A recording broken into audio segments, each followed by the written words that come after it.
I cannot believe that I am about to do this. Yes, that was me that you just saw skydiving. Currently we are T-minus 4 days, 3 days until my jump. It is Wednesday and I am going on Saturday. So how did I get to this point of skydiving? I do have an adventurous side for sure, but skydiving, I don't know. I'm still a little bit freaked out about doing it. But I'm gonna kind of walk you through how I got to this point.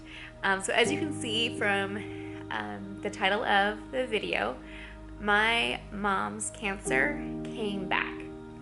If you remember, in February 2018, when Peter and I were traveling the world, we were in, was it Indonesia? Oh, and I should have definitely looked back. No, we were in the Philippines when we got the news that my mom had breast cancer. So, yeah, it's hard to deal with that kind of stuff no matter where you are, but it feels a little bit harder when you're halfway around the world. Now, because we traveled for a year and I was editing a video for every single day and we lost footage, by the time I actually edited that video from February 2018, it was August. Ooh, my phone needs to be on silent. Yes, I am sorry that I have not come to you before now, but I just tell you what, life has been crazy. I'll get to some of that in this video. August 2020 is when I made the video about finding out about my mom's cancer while we had been traveling.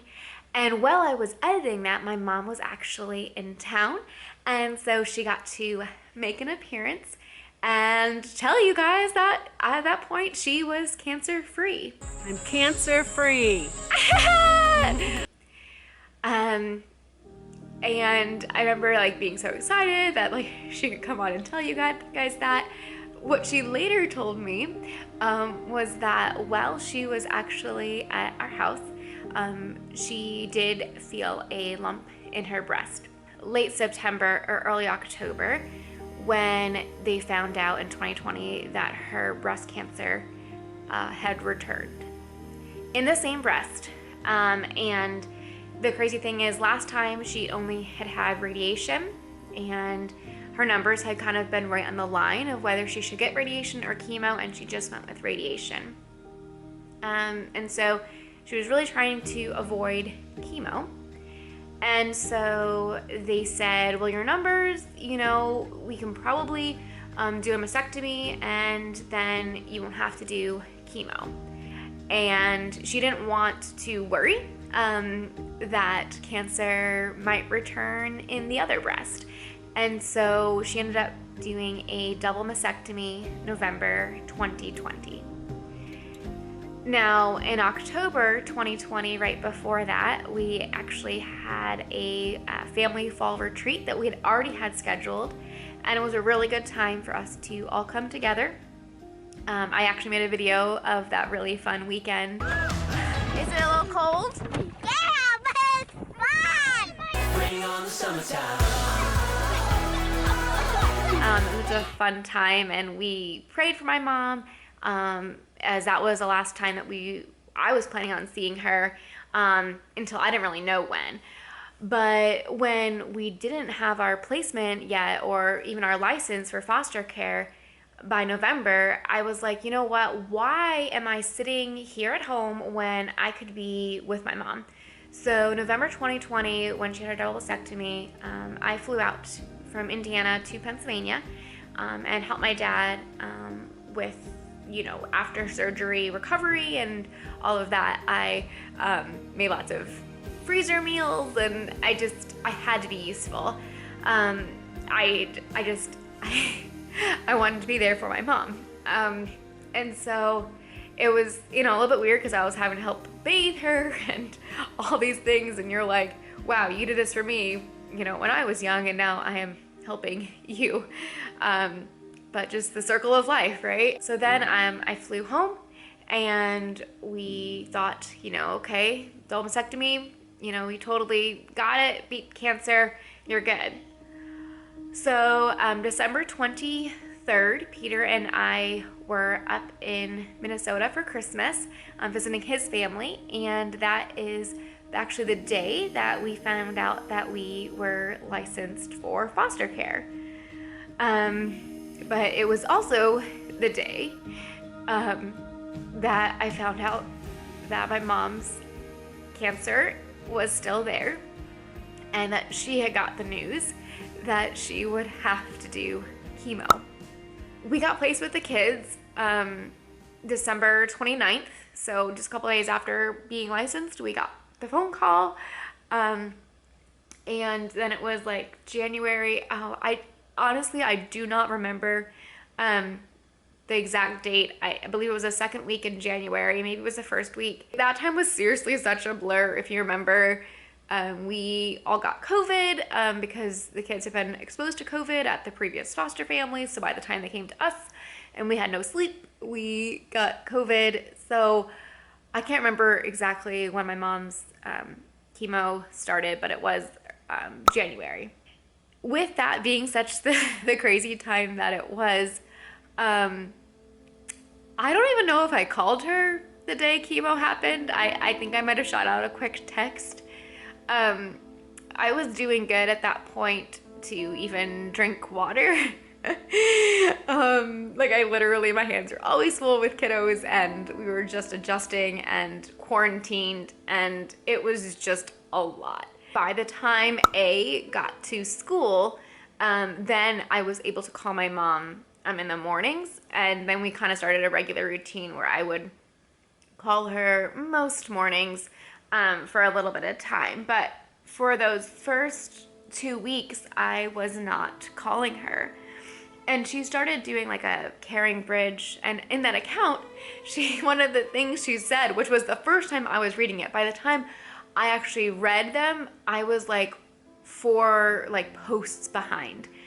And I read it, and one of them was like, and it was my dad writing most of the time. Actually, I think at that point my mom was still writing, and she's like, I'm really sad that at this point I can't even really talk to my daughter Lisa because she is busy with kiddos. And it was a very hard time. And chemo was super hard on my mom's body. So my mom was supposed to do 20 weeks of chemo. She had 8 weeks of one drug, and then supposed to be 12 weeks of another. And there was sometimes she had to miss it because her blood count was so low. She ended up needing a blood transfusion. It just made me so thankful for people that donate blood, that my mom was able to have some blood that gave her new life. And as soon as she had that, she had so much energy. I'd been talking to her the day before, and she just sounded terrible. No energy at all. Chemo was really nasty, and it was really hard for me because I wasn't able to fly out to see her. I hardly could talk with her, and I really missed being there for her. But I also knew, and she knew, that what I was doing with the kiddos was important. And she would video chat with the kids and stuff, so she got to interact with them that way a little bit. The drugs totally messed with her. At one point, she was so depressed that she wouldn't even take anyone's phone call. Not even mine. And I was like, Dad, please, just take the phone to her room. Because she didn't even keep the phone in her room. I said, take the phone to her room, put me on speaker, let me talk with her. And he did, and she shooed him away, which is not like my mom. My mom always takes my phone calls, so it was just so hard being that far. And it wasn't just me. She wasn't taking her sister's phone calls. She wasn't taking my sister's phone call, her daughter's phone calls. She was hardly even talking to my dad. It was just super hard. My dad, he helped her so much through that time. He would go to the store, and she would be craving a specific thing, and he would go out to the store and get it. And I'm just seeing their love strengthen during this time. My dad, I feel like lost a little bit of himself. He's not gonna like that I said this, but because he was always whatever she wanted, like he would go and do that for her. And just like the love that he showed is just so amazing. I love you, Dad. Oh goodness. Whew. I did not think I was going to cry like this. So anyways, yeah, my dad just really stepped it up, and he just focused on her during that time, and just such amazing love. And I don't think you got enough thanks, Dad, for what you did. I know there was a lot of tension on Mom and everything, but family members of chemo, it's super hard on them as well.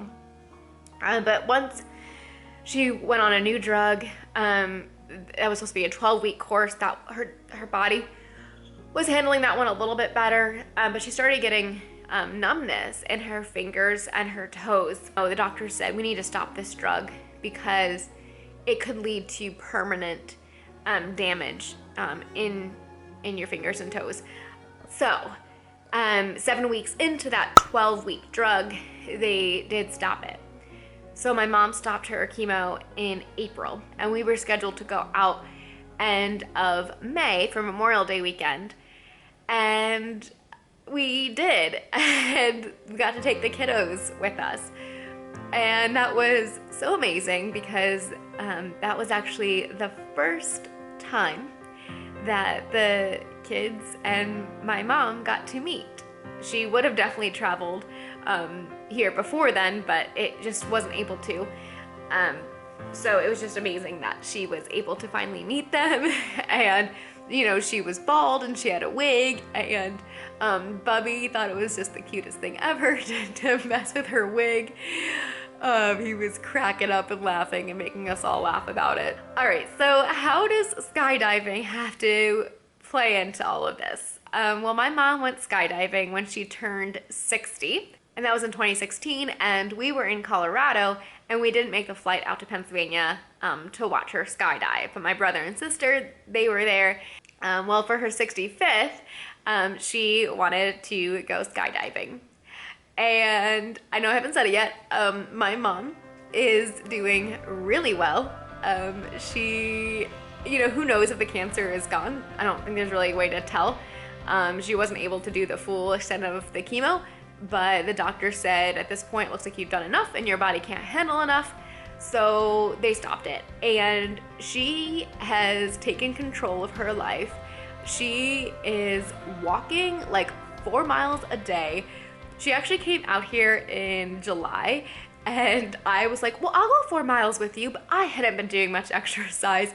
So we walked like 2.5 miles, and I was like, Mom, this has to be 4 miles. Like, we have to be done. And she's like, we haven't even gone that far yet, but I couldn't handle it. So anyways, she is definitely probably healthier than me at this point.